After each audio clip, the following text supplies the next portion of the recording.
I don't know what to do with my hands. I'm just twisting them around. Spirit fingers, everybody. Spirit fingers. Welcome, ladies and gentlemen, to another episode of the Friday Podcast with your host, Chris Chaos in the building. Another Louis B. Production. This is the Friday Pod. This is the Friday Pod. Keep it G, keep it I. What it do? Where's the squad? Coming through like the mob. Alright. Let me turn this down. Yeah. What it do? Coming through.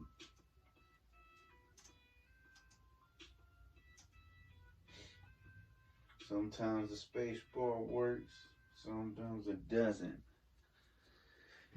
Wow. Truly blessed, ladies and gentlemen. Truly blessed to sit here and talk to you all today. Subscribers are up. That's amazing. I've been feeling down on myself because I missed a few days of work, and I told myself I wouldn't miss no days of work. But when you gotta miss, you gotta miss, you know what I'm saying? I'm gonna regret it because on the next check, I'm gonna see it and it's gonna be like, ooh. But all I can do is say after these couple of days of vacation, I'm gonna go back and go hard. I have to. I have no choice. Whoa, what's that flying? It's like a raven.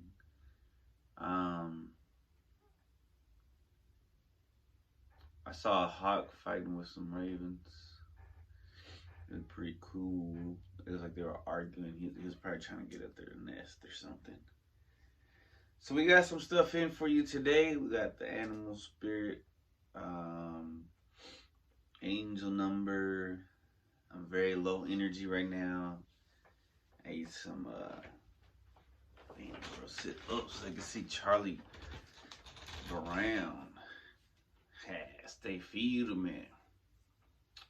A lot of stuff's going on in the world. A lot of stuff's going on in the brain. A lot of stuff's going on with the weather. But, you know, we gotta try and stay sane. I've been reading some new books. Let me go get them. So I got a homegirl that I went to school with. She dropped a new book called The Greedy Grove. I'm on chapter 3. Y'all gotta go check it out. It's on Amazon by Quinn Freshly. So I'm reading that one. I'm rereading the Bible. Slowly but surely reading this one. And then I got some new comic books. Which were pretty dope. So I don't know anything about Stranger Things, but the Ninja Turtles did. They have a crossover with Stranger Things. And I missed one of the things I was supposed to order. Let me try to fix this. Clearly it's not even working. Okay. And I decided to get this series of covers where they're playing Magic or whatever the fuck the game is. 2. Right now I'm reading number 4. I don't want to finish it.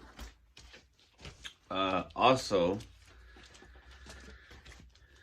this one's pretty good because it has Renette, the time. It's like a crossover. She's like in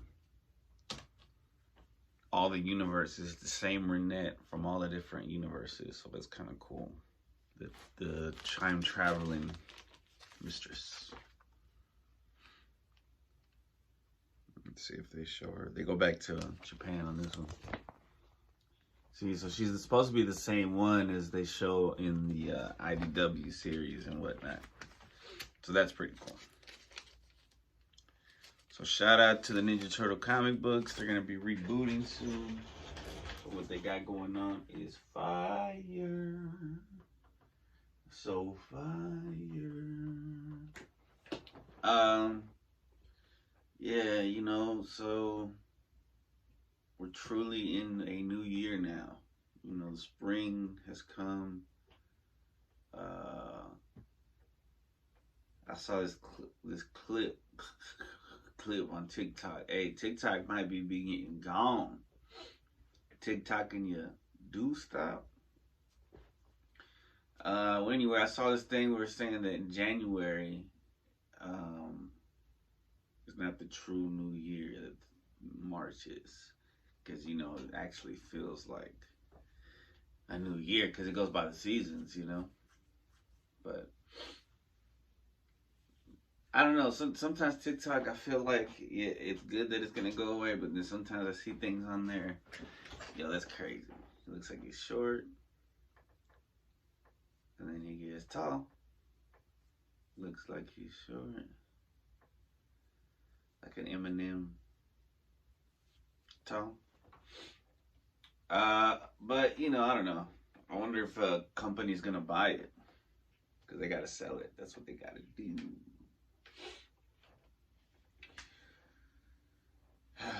So, yeah.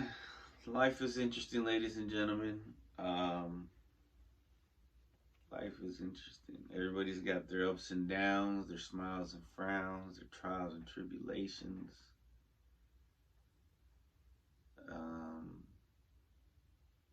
I try to ignore mine, but they don't allow me to ignore them. Sometimes they do, but then I got people in my life that are like, don't forget, you got that. Debit. Whoa, why the fuck is debit and debt? It should be debt. That's weird, right? That's so weird. The whole shit is weird. Credit. Reddit. Man. Oh, check out the Autopod channel because I did a cooking episode. It's got a lot of views for one of our episodes, so I suggest y'all go check it out. It's pretty tight. Alright, I'm gonna take a break, come right back with random questions. With some random answers. Stay tuned. Random questions with you and myself too. Tentative song. Random questions. 3,000 questions about me and you, because I want your answers too. And I'm not going in order since I just pick random pages, and if it's a page that we haven't checked off yet, we do it. Have you ever eavesdropped on someone? Eavesdropped? And if so, what did you hear? Damn, did I ever eavesdrop? Whoa, yeah, I heard somebody smashing one time, but I can't go into that. Where do you see yourselves in 10 years' time? Well, let's see, 35, 45. I see myself in a relationship with a loving woman, and I see myself financially stable. Where's your favorite place to window shop? Online, or I guess comic book shops, but I haven't been to one in a long time. Other than candy, what do you think is a good trick or treat to hand out on Halloween? Little bags of chips. Who doesn't like some chips? What's your favorite type of seafood? I don't really like too much seafood. So I'm gonna say just fish, just regular ass, normal, cooked, grilled, fried, or whatever fish. Would you join in a revolution? Whoa. What kind of? We went from my favorite kind of seafood to would I join a what kind of revolution are we talking about? Piccadilly? Because this is from Piccadilly. Printed in China? What are we talking about? No. Never. Nah, this is like a music revolution. I feel like I'm a part of a music revolution. Podcast revolution? What revolution are we seeing? I have no idea. Do you count your chickens before they hatch? If so, how? I don't have chickens. And then we get some eggs from a neighbor. She gives us eggs, but they're not those kind of eggs that hatch. They're non-hatching eggs. They're eating eggs. I don't know. No, honestly I don't understand what that even means. Do you count your chickens before they hatch? If so, how? Maybe. I do that like, for instance, I used to have this problem where if I like the woman, I would start fantasizing about like a whole life together. So I'm counting these chickens before I even hatched any.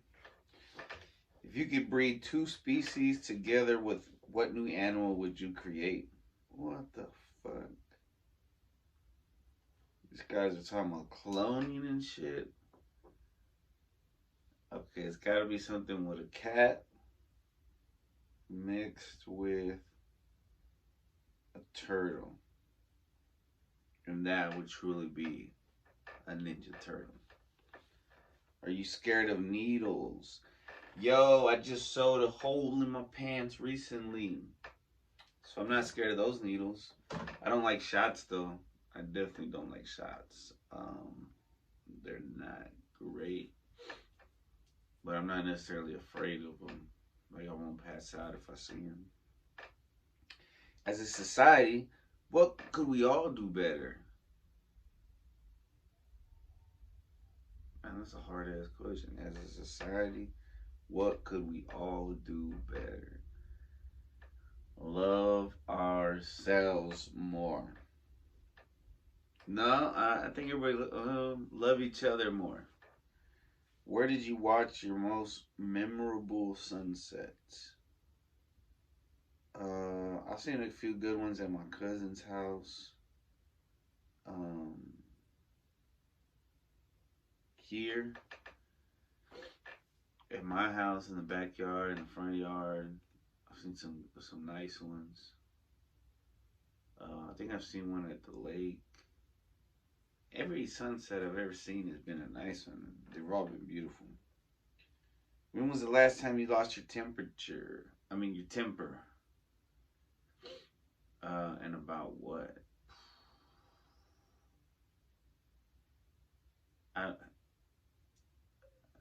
It's probably at work, and I can't even remember what. Probably something silly, but I was just tired and exhausted, and it came out at that moment. Do you think babies are little bundles of joy or smelly, noisy things? I mean, they can be both. Can they not? But I think they're bundles of joy. I like babies are cool. They have their purpose. They have good vibes. They're like cats or dogs in a way, because they give you good vibes and stuff. Have you ever gone out in public in your pajamas? Where'd you go? Yeah, I went to Tom Thumb. And I wore some PJ pants, I think. Did I? I feel like I did. But this is kind of these shorts I'm wearing, these Champion shorts. I'm not proud of that. How would you accept a fatal mission? Would you accept a fatal mission in exchange for a lifetime of support for your family? Whoa, what the fuck? What are y'all trying to get me to do? Revolutions? Needles? Smelly babies? Man, that's a cool title. Let's see, Revolutions. Needles. Smelly babies.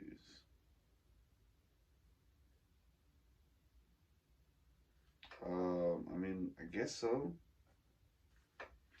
So that my family would always be good forever and ever. Lifetime support. Only my lifetime? But if it's fatal, then that doesn't, no, because that doesn't make any sense. Silly question, Piccadilly. Being silly. Alright. Let's take another break, ladies and gentlemen.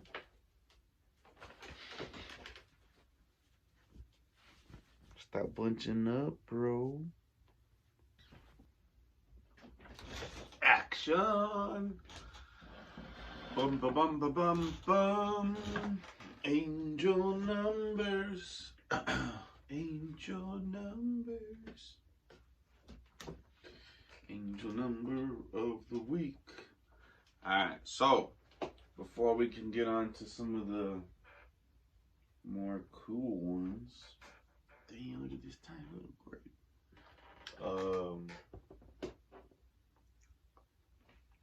We gotta finish the series with the 9 in the middle.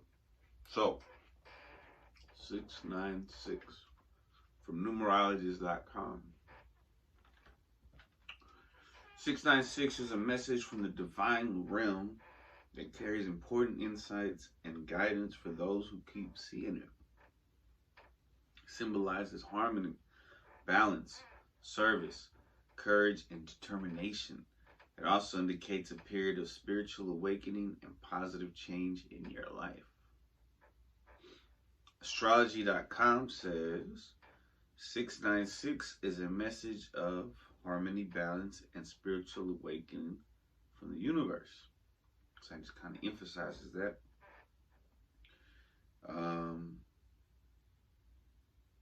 Sunsigns.org says,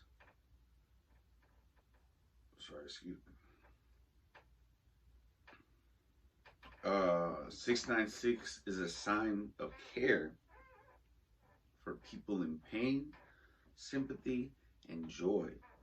It asks you to stop ignoring the problems in your marriage and seek help from a professional. It also urges you to stop stressing over things you have no control over and enjoy the beauty of nature. Amen. Hallelujah. Nature. Because right now it's springtime and the green is blooming, as are the flowers. TheSecretOfTheTarot.com says that 696 is a message from your angels to nourish your spiritual growth and focus less on money. That hits me right here, bro. It means you have the protection of the divine realm and the power to create wealth. You should clear your mind, listen to your inner voice, and be around inspirational people. I like that one the most. That one was the most serendipitous with my personal battles right now.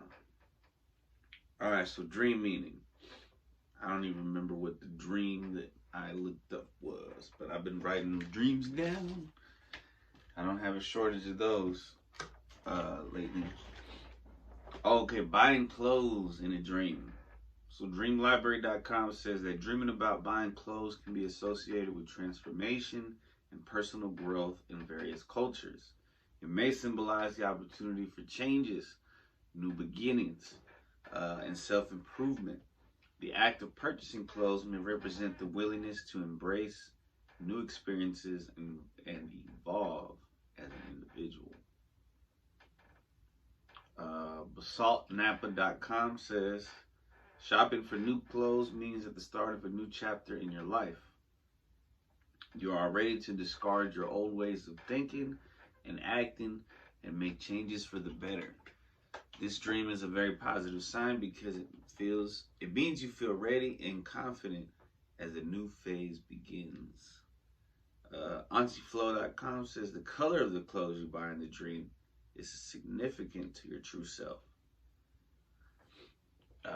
If your clothes are white, then that means you look to brighten. You want to look brighter in your waking life. I didn't write down the color of the clothes I was wearing. If you like a black garment in your dream, then it means you need to adjust to a new environment. If your clothes are dirty and you're shopping for a replacement, then I didn't write the rest of that one. But it probably means you need a change of attitude. That's what makes most sense to me. That's from auntyflow.com. AUNTYFLO.com. Let's learn slang.com says, yo, yo, yo, yo. Clothes hold symbolic meaning in dreams due to their close association with our personal identity, self-expression, and social image. Dreams about buying clothes can be interpreted in different ways, depending on the context and specific details of the dream. Let's explore some general meanings associated with clothes in dreams. Go to letslearnslang.com for more. And I did get something more from them. From a psychological standpoint, dreams about buying new clothes may reflect our unconscious desires or insecurities. They can be a manifestation of our need for change, personal growth, or a boost in self-confidence. Yeah, all those things can be true. SpiritualUnite.com. Wearing new clothes in a dream can mean different things, depending on the person and the context. Generally, it's seen as a sign of taking control of one's circumstances, whether in terms of self-expression or gaining more power and status. Muy interesante. Alright, angel number is done. Now time, excuse me, for spirit animal. So the other day, I was at work, having a little mental breakdown in the restroom, and there was this daddy long legs that I had seen earlier that day when I was using the restroom and not having a breakdown. So when I was in the restroom sitting there on the ground, which I just saw a meme that said that there's people who used to like sleep in the restrooms at school. I never did that.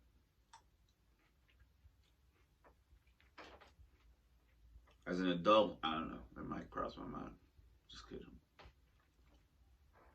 But I was sitting there, and this daddy long legs was walking across.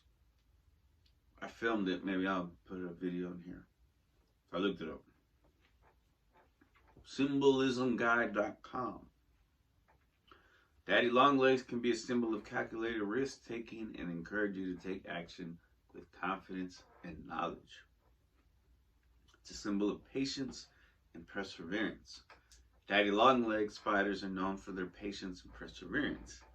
They are often seen as symbols of these traits. Clairvoyance.org.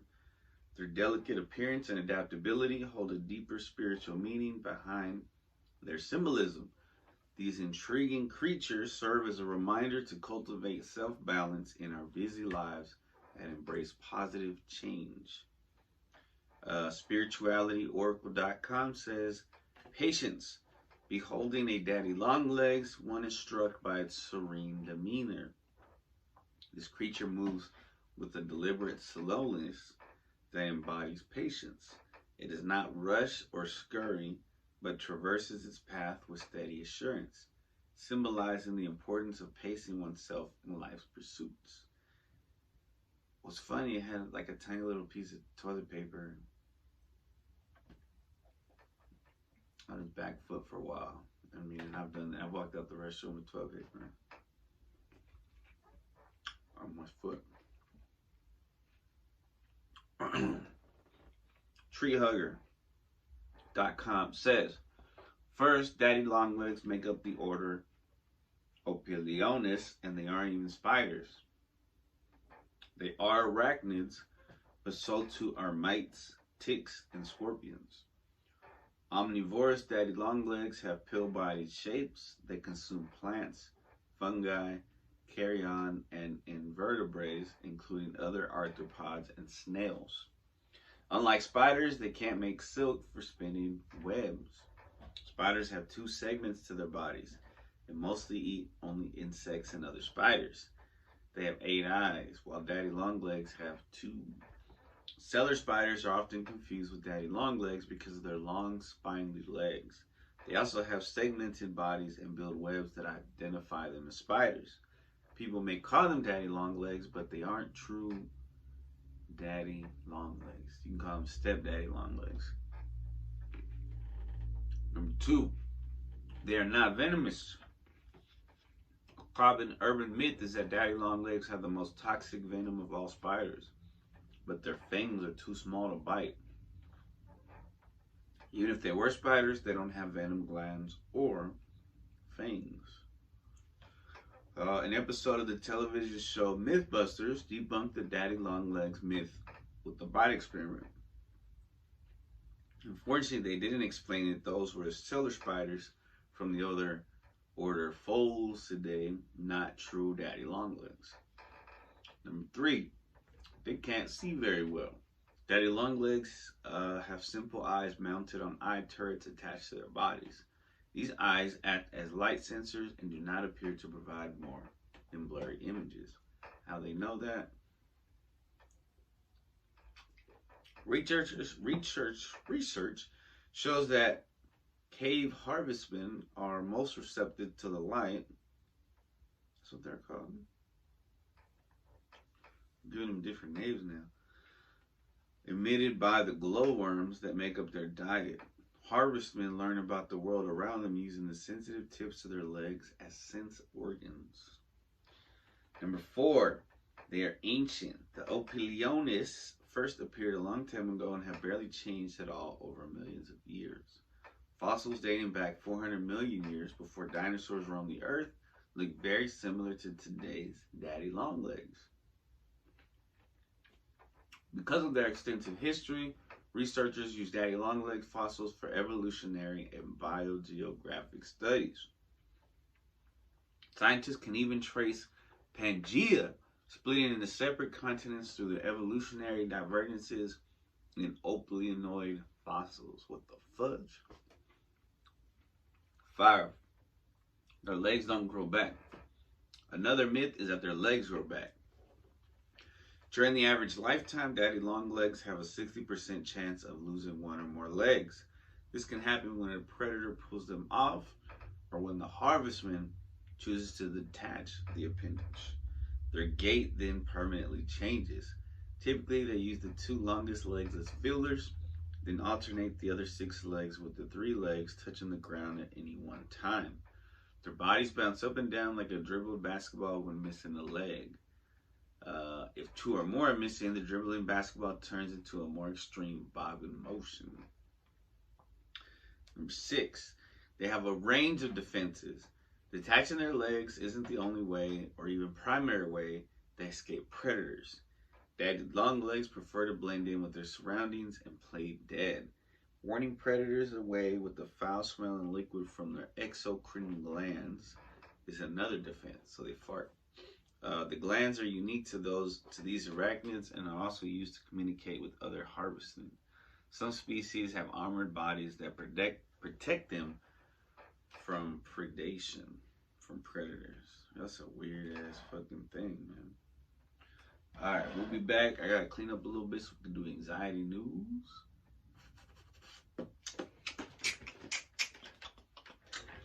Be right back, ladies and gentlemen.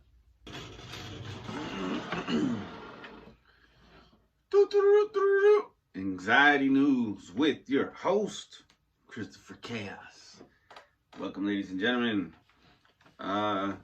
Today I'm gonna go a little different. I'm just gonna hit the headline news that caught my eye, that gave me a little bit of anxiety.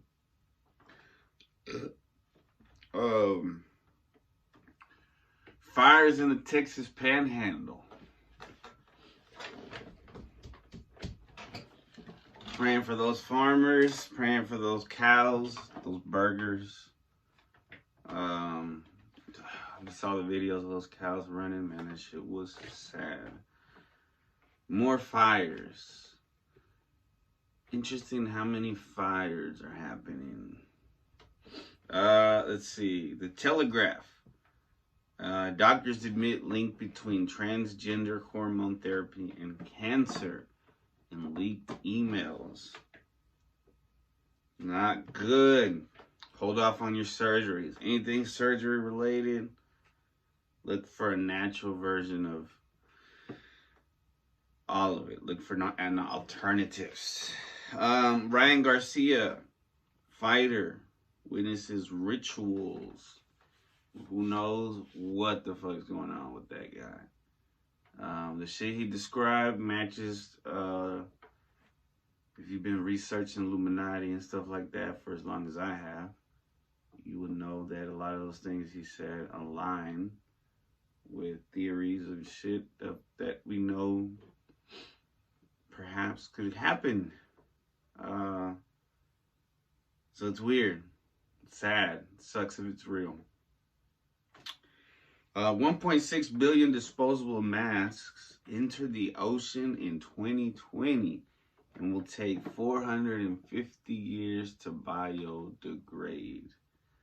I saw another thing that said something about plastic, that the plastic companies, they were never really able to recycle because they don't have the technology to separate the types of plastics that are mixed together to make the plastic that they use. Dr. Phil says Facebook and Instagram took down his video exposing child trafficking at the border. Speaking of Dr. Phil, he also went on The View and dropped some truth bombs about the lockdowns being very bad for children because they were the least likely to die from COVID and suffered the most because of the underreported instances of child abuse. And a lot of those victims were sent home because of COVID.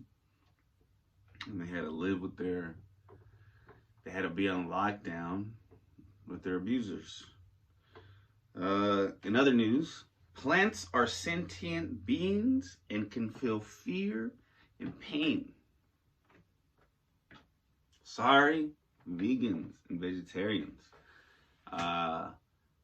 Those are lives too. Those lives matter. Green lives do matter. And they do feel the pain. I also saw this other thing where this avocado farmer says that to grow avocados, they have to kill so many little animals, so many insects, so many mammals. I'm talking about squirrels, beavers, rabbits, shit like that. So you're going to affect animals in any way, no matter what you eat. So you might as well eat what God, the Creator, or the universe has provided us to eat, which is chickens and cows and fruits that have protective covering.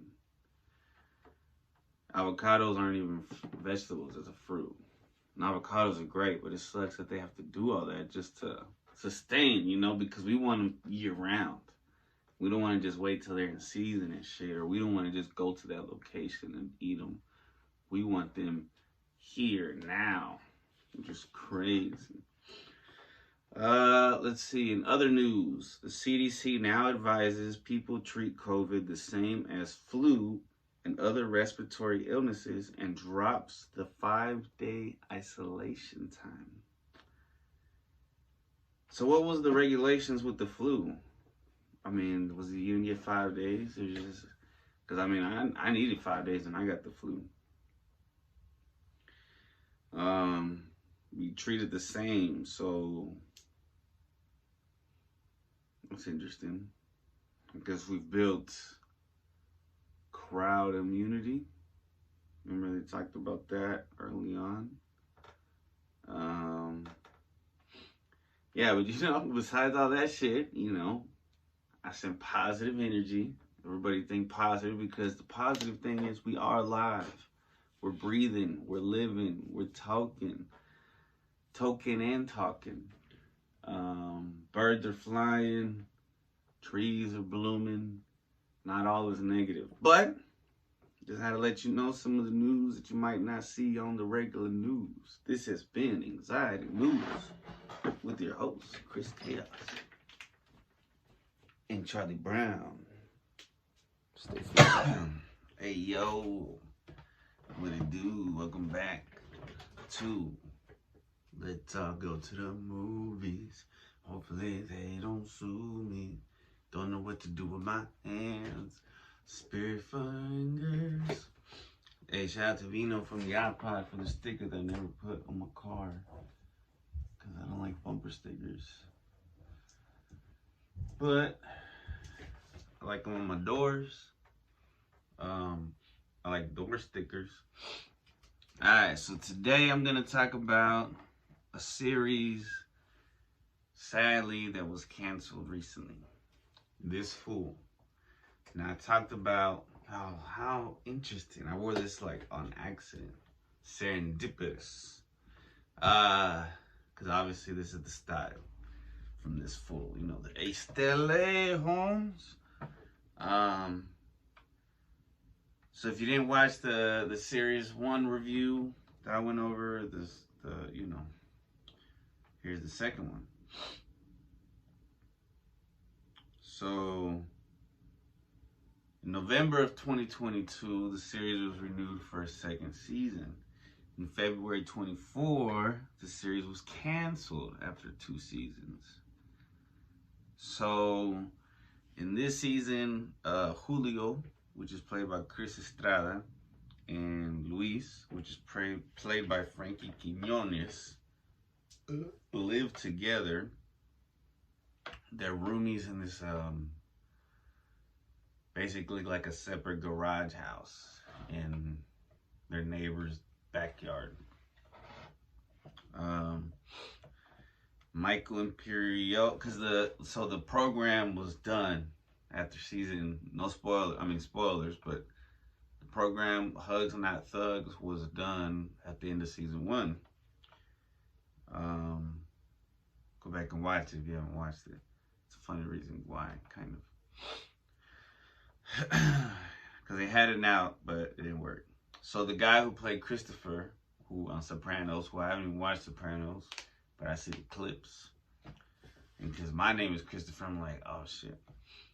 But yeah, it's Michael Imperioli. He lives in this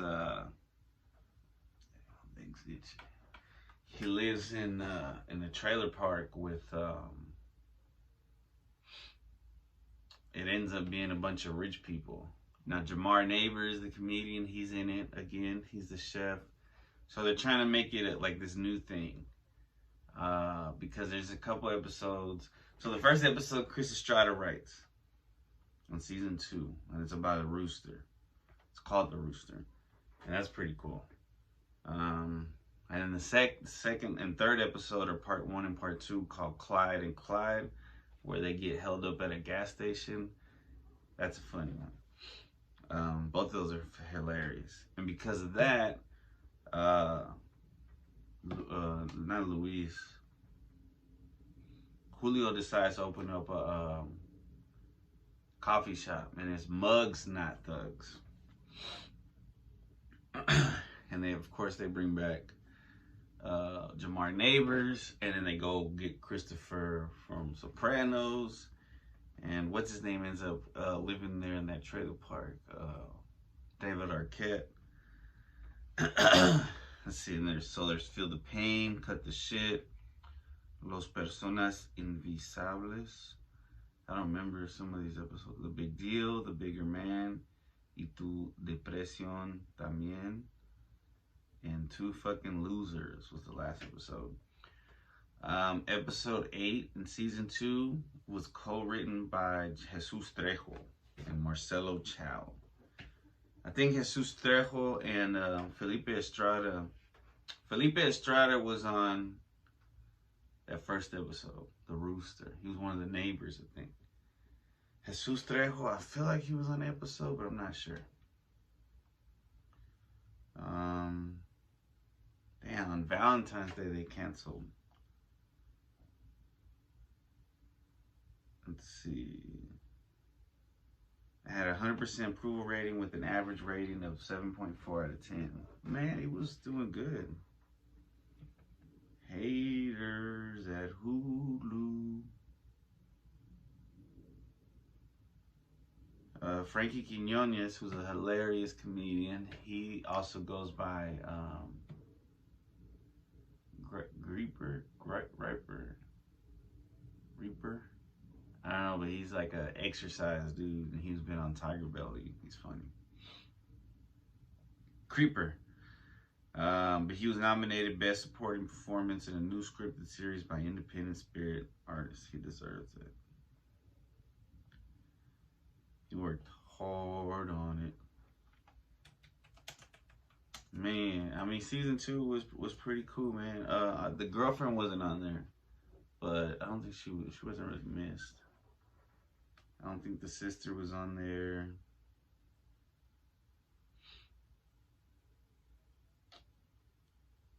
He had a new love interest, I think. Was it this season when we started talking about coffee to the girl? Because the other Julio was in it. I think so. I guess the girlfriend was in it. I can't quite remember.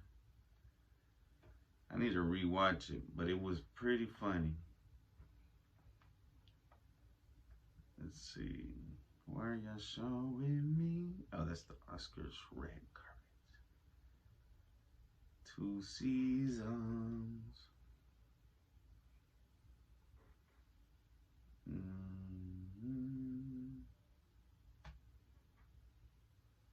Wow, I mean, these are highly rated. Season 2, episode 6 is 8.4 out of 10, which did better than season 1, episode 2, just because they're next to each other.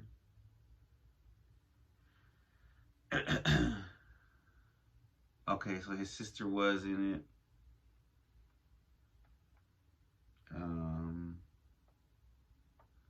His mom, they're all great actors. His grandma.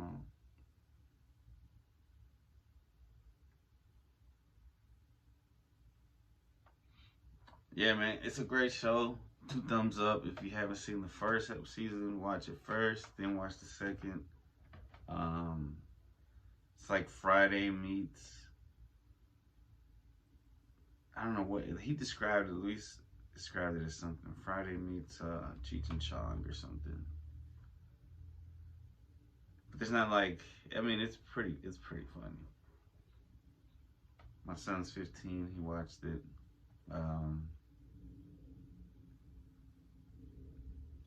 Oh yeah, he has a job on the second season. I'm watching like the trailer right now. It's critically acclaimed, bro.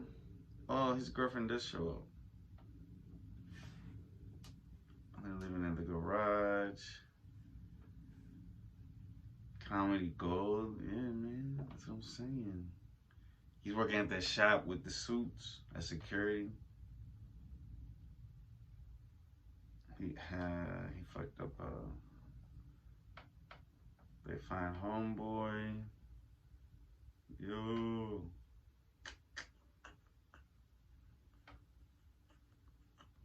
There's guns. There's violence. There's comedy. There's gangsters. There's oh, they find out he's doing the OnlyFans, because if you find out in the first season that Christopher is like has a big huge thingamajig.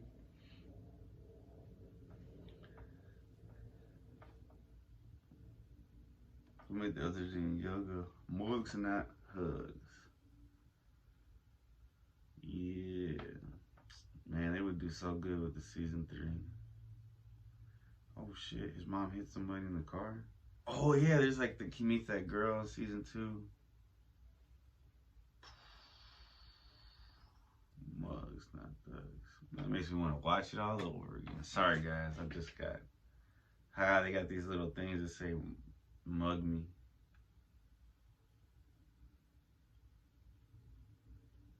Oh, he was talking to a girl with a kid. I forgot about that.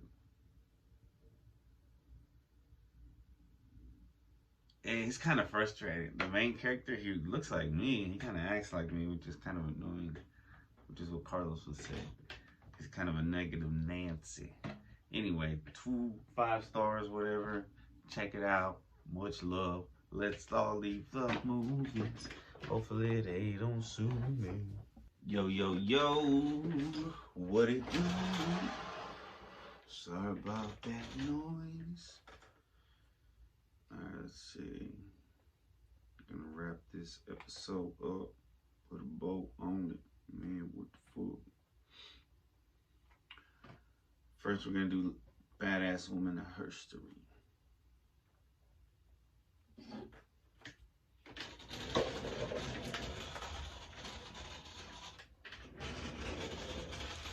I hope I don't give this cup the overhaul, but this is from the year 2000. We went to Walt Disney World. Yeah, that was 24 years ago.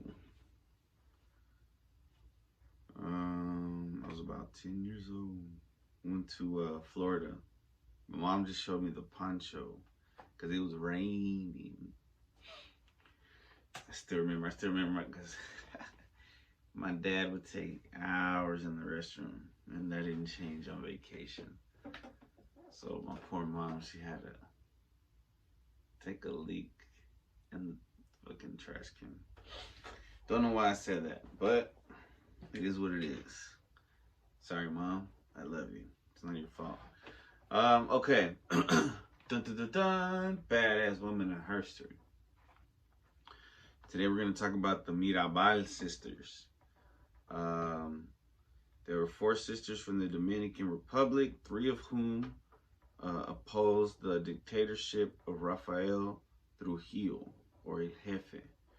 They were Patria, Minerva, and Maria Teresa, and were involved in clandestine activities against his regime. The 3 sisters were assassinated on November 25th, 1960. And there's a lot of assassinations in the 60s. The last sister, Adela, who was not involved in political activities at the time, died of natural causes on February 1st, 2014. Of the sisters, Minerva was the one who had the most active role in politics, being the founder of the June 14th Revolutionary Movement. Together with her husband, Manolo Tavares Justo, Maria Teresa also became involved in the movement. The second oldest sister, Patria, did not have the same level of political activity as her other sisters, but she supported them.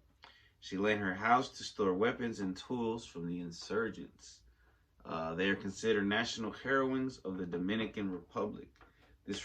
Their remains rest in a mausoleum that was declared an extension of the National Pantheon located in the Hermanas Mirabal House Museum, the last residence of the sisters. I was like, what is that sound? It's an aeroplane.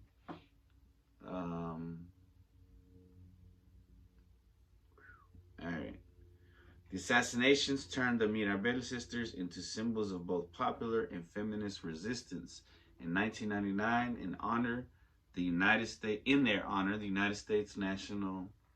United Nations General Assembly designated November 25th as the International Day for the Elimination of Violence Against Women. And this is International Women's Month. Shout out to women. The Mirabal sisters, they were a family from the Cibao region of the Dominican Republic, had a farm in the village of Ojo de Agua near the town of Salcedo. Their parents, Enrique Mirabal Fernandez and Mercedes Reyes Camilo, were landowners in the area. All 4 sisters attended primary school in their village, Ojo de Agua, Eye of Water, and maybe Blue Eye, and attended a Catholic boarding school, El Colegio de la Inmaculada, for their secondary education in the city of La Vega. Once Rafael Trujillo took power, it was customary to have a picture of him in their household, in your household. However, the Mirabal house never had a picture of Trujillo, and were subsequently considered dissidents by the Trujillo regime. Sorry. When Trujillo came to power, the family lost almost their entire fortune. The sisters, especially Minerva, believed that the dictatorship was ruining the country. So they participated in the creation and organization of the June 14th Revolutionary Movement. Speaking of revolutions, Piccadilly, if you watched the whole episode. Within this group, they were known as La Mariposas. Not bad, cool name. So their house is a museum now. Two of the sisters, Minerva and Maria Teresa, were imprisoned on several occasions in both La Victoria and La Cuarenta prisons. They and their husbands were subjected to cruel torture during the Trujillo regime. Despite these facts, they continued to fight against the dictatorship.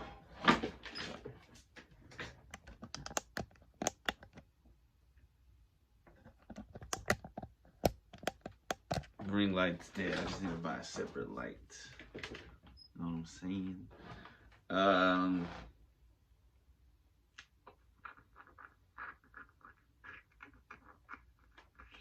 So Patria Mercedes Mirabel Reyes. She was born February 27th. She was an Aquarius. Passed November 25th, 1960. Commonly known as Patria, was the oldest of the four Mirabal sisters. When she was 14, she was sent by her parents to a Catholic boarding school, Colegio Inmaculada Concepción in La Vega. She left school when she was 17 and married Pedro Gonzalez, a farmer who would later aid her in challenging the Trujillo regime. Patria had 3 children. She once said, "We cannot allow our children to grow up in this corrupt and tyrannical regime. We have to fight against it, and I'm willing to give up everything, even my life if necessary." Belgica Adela Mirabal Reyes. So, commonly known as Didi, was the second daughter. She did not go to college.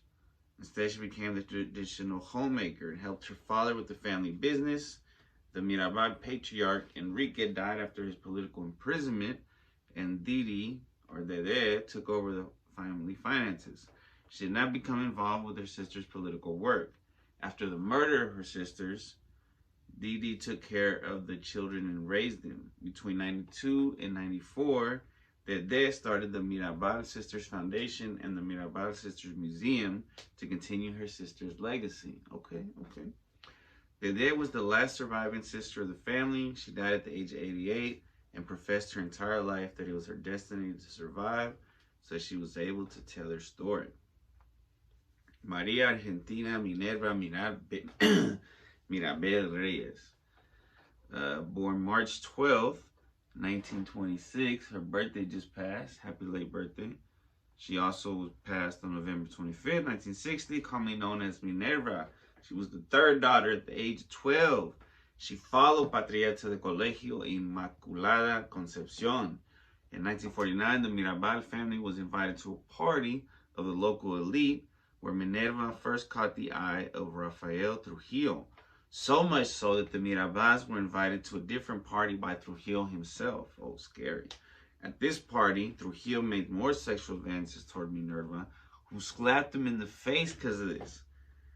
After Minerva's rejection of Trujillo, her parents prohibited Minerva from registering for law school due to concerns that she would get involved in politics and ultimately be killed.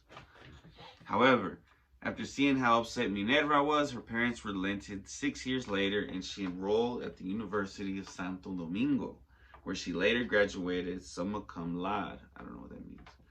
I need to look that up. Summa cum laude.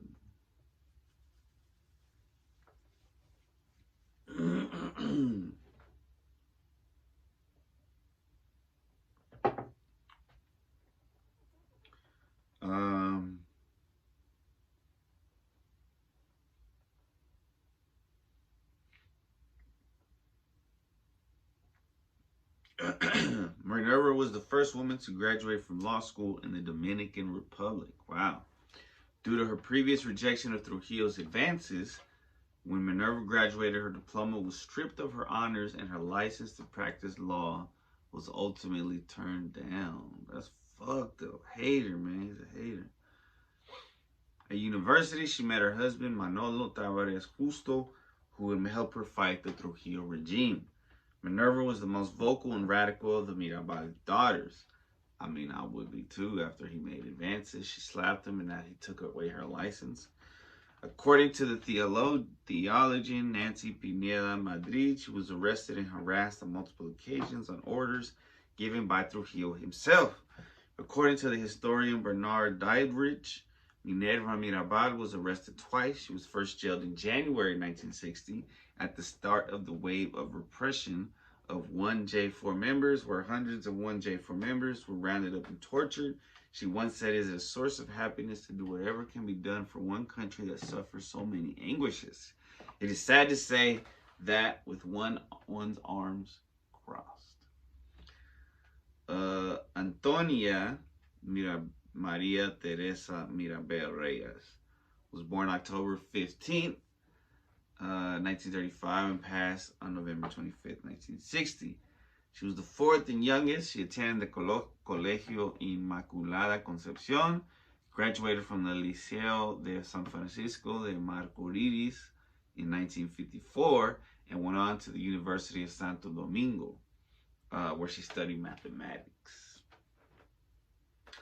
Later in her life, Maria Teresa dated Leandro Guzman. While dating, before Leandro was allowed to hold Maria Teresa's hand, she asked him how his family felt about Trujillo. Leo responded, "There's no problem. At home, that was the first thing I learned, to hate Trujillo." After this response, Maria Teresa let him hold her hand, and they eventually married after she finished her education.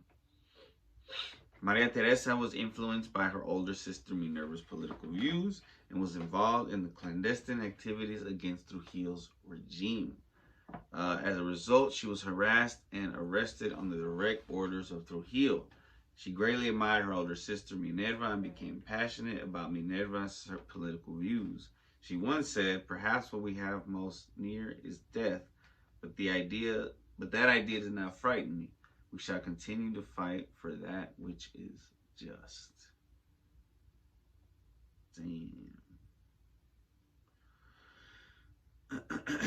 So whenever they're attending the college, Minerva discovered her friend Diesi Ariza's father was killed by Trujillo for opposing the regime. This event, along with many others, ultimately influenced Minerva's fight against the regime. She became involved in the political movement against Trujillo, who was the country's official president from 1930 to 1938, and from 1942 to 52, but ruled behind the scenes as a dictator from 30 until his assassination in 1961. Wow. Minerva's sisters followed her into the movement. First, Maria Teresa, who joined after staying at Minerva's house and learning about her activities. And then Patria, who joined after witnessing a massacre by some of Trujillo's men while on a religious retreat. Dede did not join in, partly because her husband, Jaimito, did not want her to. He said, no. Sorry, shouldn't joke. The husbands of Minerva, Maria Teresa, and Patria were among the leaders of the 14th of June movement, nicknamed 1J4. The movement was created in support and in honor of the Dominican rebels who were killed while attempting to overthrow the Rafael Trujillo regime. Everyone in the family, including Patria's teenage children, helped distribute pamphlets about the many people whom Trujillo had killed and obtain materials for guns and bombs to use when they eventually openly revolted.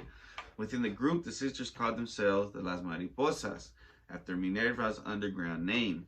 The secret movement was discovered weeks after its founding, leading to Patria's house, where the group met, being burned to the ground, and Maria Teresa and Minerva's arrest. In 1960, Minerva and Maria Teresa were incarcerated from January 22nd to February 7th, then from May 18th to August 9th. They were not tortured thanks to mounting international opposition to Trujillo's regime. Patria was never arrested, but her husband and son were jailed. The three husbands were incarcerated in January at La Victoria Penitentiary in Santo Domingo, and then in November, two of them were transferred to Puerto Plata. In 1960, the Organization of American States condemned Trujillo's actions and sent observers. Minerva and Maria Teresa were freed, but their husbands remained in prison. On the Remembrance website, Learn to Question, the author writes, no matter how many times Trujillo jailed them, no matter how much of their property and possessions he seized, Minerva, Patria, and Maria Teresa refused to give up on their mission to restore democracy and civil liberties to the island nation. Assassination. On November 25th, 1960, Patria, Minerva, Maria Teresa, and their driver, Rufino de la Cruz, were visiting Maria Teresa and Minerva's incarcerated husbands. Patria's husband was not incarcerated, but she went along for moral support. On the way home, they were stopped by Trujillo's henchmen. The sisters and de la Cruz were separated, strangled, and clubbed to death. The bodies were then gathered and put in their jeep, which was run off the mountain road in an attempt to make their deaths look like an accident. After Trujillo was assassinated on 30th of May 1961, General Pupo Roman admitted to having personal knowledge that the sisters were killed by Victor Alicinio Peña Rivera, Trujillo's right-hand man, along with Kiriaco de la Rosa, Ramon Emilio Rojas, Alfonso Cruz Valeria, and Emilio Estrada Maleta, members of his secret police force. As to whether Trujillo ordered the killings or whether the secret police acted on its own, one historian wrote, "We know orders of this nature could not come from any authority lower than national sovereignty. That was none other than Trujillo himself. Still less could it have been taking place without his assent." Also, one of the murders, Kiriaco de la Rosa, said, "I tried to prevent the disaster, but I could not, because if I had, he, Trujillo, would have killed us all." Aftermath. And I should have brought more water. So, according to Bernard Diderich, the sisters' assassinations had greater effect on Dominicans than most of Trujillo's other crimes. The killings, he wrote, did something to their machismo and paved the way for Trujillo's own assassination 6 months later. Whoa. However, the details of the Mirabal sisters' assassinations were treated gingerly at the official level until 1996, when President Joaquín Balaguer was forced to step down after more than 2 decades in power. Balaguer was Trujillo's protege and had been the president at the time of the assassinations in 1960, though at the time he distanced himself from General Trujillo and initially carved out a more moderate political stance. A review of the history curriculum in public schools in 1997 recognized the Mirabals as national martyrs. The post-Balaguer era has been marked increase in homages to the Mirabal sisters, including an exhibition of their belongings at the National Museum of History and Geography in Santo Domingo. After the assassinations, the surviving sister Dede devoted her life to the legacy of her sisters. She raised their 6 kids, including Minao Tavares Mirabal, Minerva's daughter, who served as deputy of the National District in the lower house of the Dominican Congress since 2002 and was deputy foreign minister before that from 1996 to 2000. Of Dede's own children, Jaime David Fernandez Mirabal was the Minister of Environment and Natural Resources and a former vice president of the Dominican Republic. In 1992, Dede created the Mirabal Sisters Foundation, and in 1994, she opened the museum in their hometown, Salcedo. She published a book, Vivas en su Jardín, on the 25th of August, 2009. She lived in the house in Salcedo where the sisters were born until her death in 2014, aged 88. Wow. We could go there. The museum. Amazing. Amazing, amazing, amazing. And yeah, that's from Wikipedia. I know a lot of people don't like Wikipedia, but shit, respect. Alright, man, we're gonna find a beat and bust the flow. What you know? I'm a pro. You already know.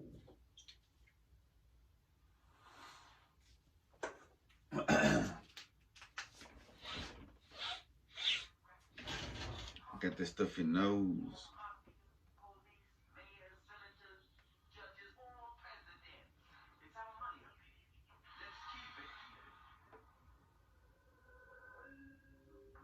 Yeah. Yeah, no taxation without representation. I'm all about that elevation. Welcome to the congregation. Yeah, yeah. Shout out to Beats Provider. This is a bang. Free type beat. Hype type beat. Trap beat. Instrumental. They making me go mental. Knock your grill like I'm dental. You just borrowed like rental. That's your time, homie. Mine is more permanent like rhymes, homie. When I record them, you can't afford them. I come through and I escort them to the depths of hell and then back up to heaven. Keep rhyming like a motherfucking reverend. All day, every day. Every time I drop rhymes, man, these haters wanna spray.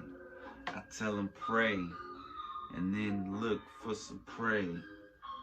And eat. Man, don't be hating on the motherfucking game or the player. Understand you were lame, you were a hater, man. That was pretty cool. Love y'all, man. See y'all next time.